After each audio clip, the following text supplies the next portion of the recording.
Seringkali terdapat kekeliruan dalam kalangan masyarakat Islam perihal berkaitan dengan kitab suci bagi para penganut agama Yahudi. Apakah ianya adalah kitab Taurat ataupun Talmud? Apakah ada perbezaan antara kedua-duanya?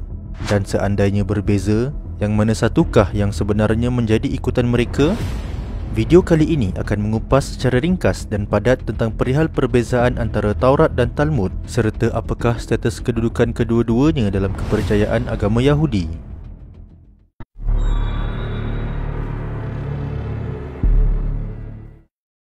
Taurat atau juga disebutkan sebagai Torah dalam bahasa Ibrani adalah merupakan set 5 buah buku pertama dalam Tanakh yang merupakan Bible bagi para penganut agama Yahudi.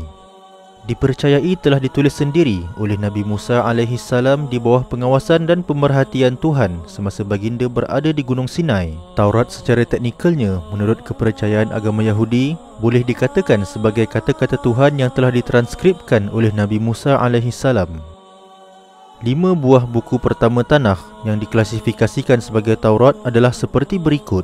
Pertama, buku Kejadian atau Sefer Bereshit. Kedua, buku Keluaran atau Sefer Shemot. Ketiga, buku Imamat atau Sefer Vaikra. Keempat, buku Bilangan atau Sefer Bamidbar. Dan buku kelima, buku Ulangan atau Sefer Devarim.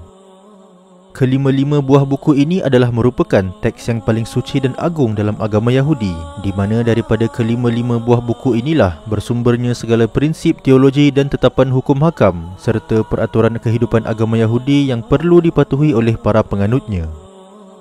Meskipun begitu, sebagaimana juga Al-Quran dalam Islam perlu ditafsirkan dengan hadis untuk perincian yang lebih lanjut, agama Yahudi turut mempunyai kaedah yang serupa, di mana Taurat perlu ditafsirkan dengan tradisi lisan agama Yahudi yang dinamakan sebagai Taurat Lisan.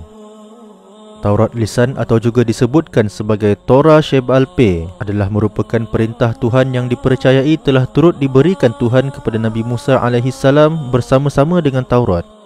Walau bagaimanapun, tidak seperti Taurat atau juga disebut sebagai Taurat yang ditulis bagi pembezaan. Taurat Lisan sebagaimana namanya dikatakan hanya diajarkan secara lisan oleh Nabi Musa AS kepada Bani Israel dengan tanpa dituliskan. Intipati kepada Taurat Lisan inilah yang dipercayai telah dikodifikasi sebagai Talmud, di mana Talmud secara strukturnya terbahagi kepada dua bahagian yang utama, iaitu Mishnah yang merupakan pandangan rabai-rabai Yahudi generasi kurun pertama hingga kurun kedua Masihi terhadap hukum hakam agama Yahudi, dan Gemara yang merupakan ulasan dan huraian ke atas Mishnah yang telah dilakukan oleh rabai-rabai Yahudi generasi kurun ketiga hingga kurun kelima Masihi. Terdapat dua versi Talmud yang digunakan dalam agama Yahudi.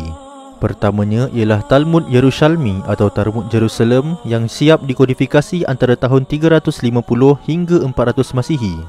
Dan keduanya pula adalah Talmud Bavli atau Talmud Babylon yang siap dikodifikasi pada sekitar penghujung kurun kelima Masihi. Perbezaan antara kedua-dua versi Talmud ini terletak pada bahagian gemaranya, di mana Talmud Jerusalem mempunyai gemara, yakni ulasan dan huraian ke atas Mishnah oleh para rabai Yahudi pasca kurun kedua Masihi. Mereka menetap di akademi-akademi pengajian agama Yahudi yang berada di dalam wilayah Palestin. Sementara Talmud Babylon pula mempunyai gemara rabai-rabai Yahudi pasca kurun kedua Masihi yang menetap di akademi-akademi pengajian agama Yahudi yang berada di dalam wilayah Iraq ataupun Mesopotamia. Kesimpulannya, Talmud adalah merupakan sebuah dokumen keagamaan dalam agama Yahudi yang berfungsi untuk memberikan penjelasan yang lebih terperinci tentang perkara-perkara yang terkandung dalam Taurat, yakni set 5 buah buku pertama dalam Tanakh yang dipercayai telah ditulis oleh Nabi Musa AS di bawah pengawasan dan pemerhatian Tuhan. Status kesahihan kedua-duanya sebagai dokumen yang datang secara keseluruhannya daripada Nabi Musa adalah suatu perkara yang diragui. Hal ini kerana tidak terdapat sebarang bukti seperti kewujudan sanad yang bersambung sehingga kepada Nabi Musa AS sendiri yang akan membolehkan ia disemak dan ditentusahkan status keabsahannya.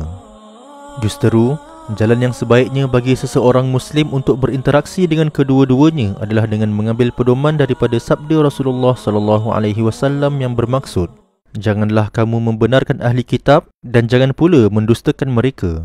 Sebaliknya, katakanlah, kami beriman kepada Allah dan kepada apa yang diturunkan kepada kami." Hadis riwayat Al-Bukhari.